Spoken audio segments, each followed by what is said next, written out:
Hey guys, Angel here. Okay, can you say excited?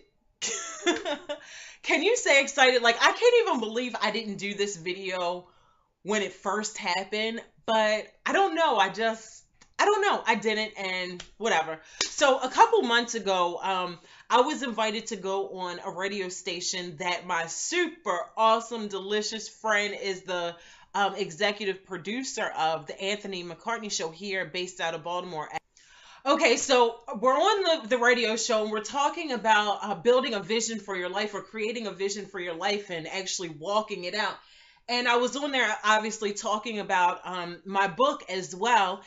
And oh my goodness. Okay, so the executive producer, which is my friend, she had scheduled somebody else to be on the show along with me, and his name was Robert Pruitt. If you guys get a chance to, I'm going to find one of his videos and I'm going to put the link below.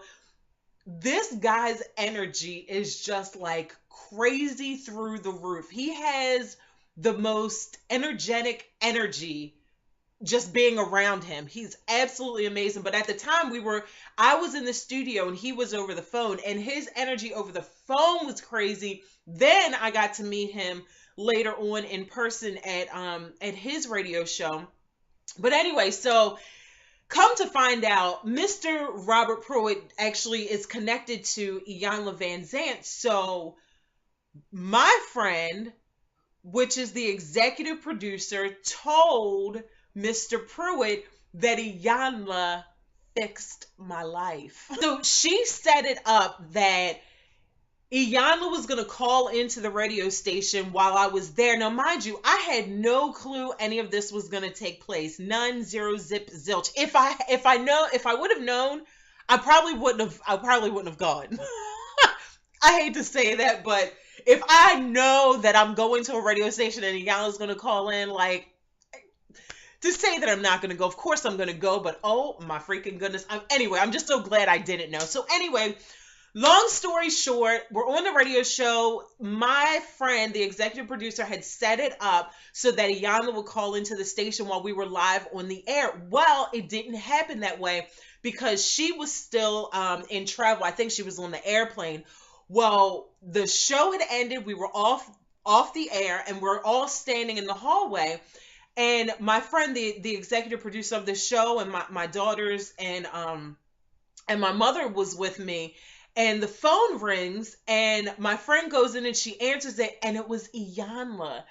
And she had called after the show was over, and I'm so glad she did, because the plan was for her to call in while we were live on the air. And oh my God, I probably would have crashed the show, like with the pitch of my voice screaming. But anyway, so my friend tells me Iyanla's on the phone to speak with you, and I was just like, oh my God. Actually, I'm gonna put the picture in right here of me. This is a picture of me finding out that she was on the phone. Here it is. What's your story? Everybody has a story. And now here's a picture of me on the phone with her. What we don't often realize is that we can tell our stories in a way that will heal us, and it will heal other people. The key is knowing how to tell your story, how to punctuate your story the same way your life has been punctuated with experiences. And I want to share with you, wait, before I do that, I actually want to share three things with you, three powerful tips with you. When I said hello, she said, what do you think she said? What does she always say? She said, hello, my beloved. Oh my God, I could have met Jesus right then and there. Oh my God. So I'm totally freaking out, and I understand that she is like just crazy busy. And I understand when you come into someone's space that is that busy, you want to respect their time and honor that you're not the only fan that they have or the only person that looks up to them. So I'm on the phone with her and I said, oh my God, Iyanla, can I have 5 minutes of your time? And she said, yes. And I think I only talked for 3 minutes, and still to this day, I want my 2 minutes. I asked for 5. I only did talk to her for 3 minutes, and oh my God, I still have 2 minutes left, guys. But I was so freaking nervous. Well, anyway, if you guys know me, you know my story. Iyanla was the first person that I ever Iyanla was the first person that woke me up to who Angel Richardson is. I was watching the Oprah Winfrey show one day, sitting in my townhouse at the time. I was paying like $1.50 for rent at the time. Yes, you heard me, $1.50 I was paying for rent, sitting on my couch watching Oprah, and Iyanla came on. This is back when she used to come on every Tuesday.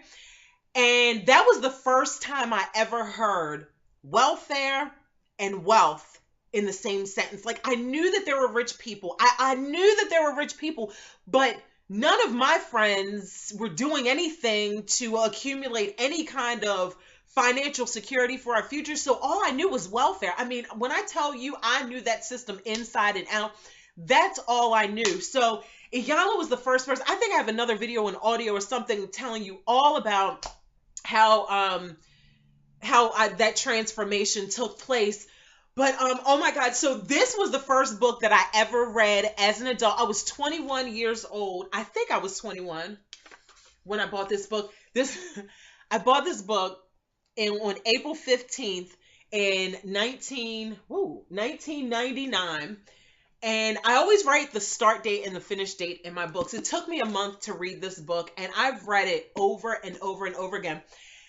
Now, I want to share with you three things that I want to share with you that if you do these things, I promise you, your life is going to change. First thing is this. My friend who is the executive producer, her name is Deborah Ricks. She would often say to me, Angel, I think you're gonna talk to or get to talk to Iyanla or just get to share your story with her, because she knows how much like I love Iyanla's work, and she knows that she fixed my life. So she used to say that to me all the time, not knowing that she was going to be the conduit to make it all happen. How freaking awesome is that? So that is my first tip. When I would share how much Iyanla changed my life, my friend Deborah would always say to me, you're going to meet her. I have a feeling that you're going to be able to share that with her. You're going to be able to tell her how she helped you change your life. Are you getting my point? Number one, who are you hanging around? Now, I could have shared that with some other person, and she could have been like, girl, you ain't going to never meet her. Give it up. And that is, she's too big to come to talk to you or whatever. Like, are your friends speaking life or death over you? Because all the people that I have close to me, they all speak life, and I make sure of that. I'm very, very, very stingy with my time, and I'm very, I don't want to say picky with who I hang around. I'm just selective. It's like you gotta know who you're rolling with. If they ain't going nowhere, you're not going to go anywhere. Number two, I'm trying to do this video really, really quick. Number two, the biggest thing, the absolute biggest thing, and I might have to do a two-part, the absolute biggest thing that I learned from Iyanla in this book, I mean, there were so many juicy things, but the number one thing, and I tried to find it before I actually started doing the video so I could read it verbatim, exactly what it says, but I couldn't find it. So she basically talks about driving in a car, and you know how you let people over in front of you, and then when you let them over, they'll throw their hand up to say thank you. Well, in the book, she talks about when you do that, when you let that person get over and you go to throw and they don't throw their hand up to say thank you, so what? She talks about it in this book. She said that's building your spiritual muscle. It's like you literally doing push-ups. Like the more you practice kindness, the stronger you get. I don't know what that does for you guys, but that was like life altering to me, because I would let people get in front of me, and then if they didn't say thank you, I'd be like, I ain't letting you get, I ain't doing that no more. Just whatever, just that whole negative, because I thought I was doing it for them. And that is one of the biggest things I learned from Iyanla, that when you do something, do it because it's who you are, period. Do it simply because it's who you are. So many of us are having like these unconscious relationships with other people where we've got these invisible strings attached to them because we do something for somebody and We don't have the best intentions. We're doing it so they can do something back for us. Cut that out. Even in the Bible, it talks about work as if you're working for God, because God is the one that's going to repay you. So when you do something, do it because it's who you are. Don't do it because people are looking, people are watching, or people are going to clap for you or what. Do it because it is in your DNA. It's in your makeup to do. It's just simply who you are. If you get the applause, if you get the claps, if you get that, all that, that's like icing on the cake. Like, cool, I'm appreciative to all that, but I'm just doing me. So do what you do because it's who you are, not for any other reason. And the third thing that I wanted to share with you, I don't have a third thing.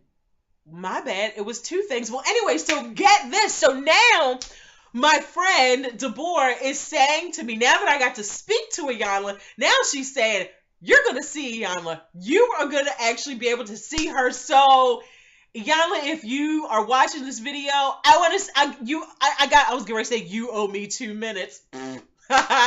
I still want my 2 minutes. I asked for 5 and I got 3, and I took 3 because I was so nervous to talk to you. Anyway, guys, I absolutely freaking love you, and never give up on your dreams, guys. I'm telling you, this was in 1999. I was on welfare when I was reading this book. This book gave me my voice. Iyanla gave me permission to like who I am, to like my nappy hair and my dark chocolate skin and my deep voice. Like, she gave me permission to love all of that about myself. So guys, never give up on your dream.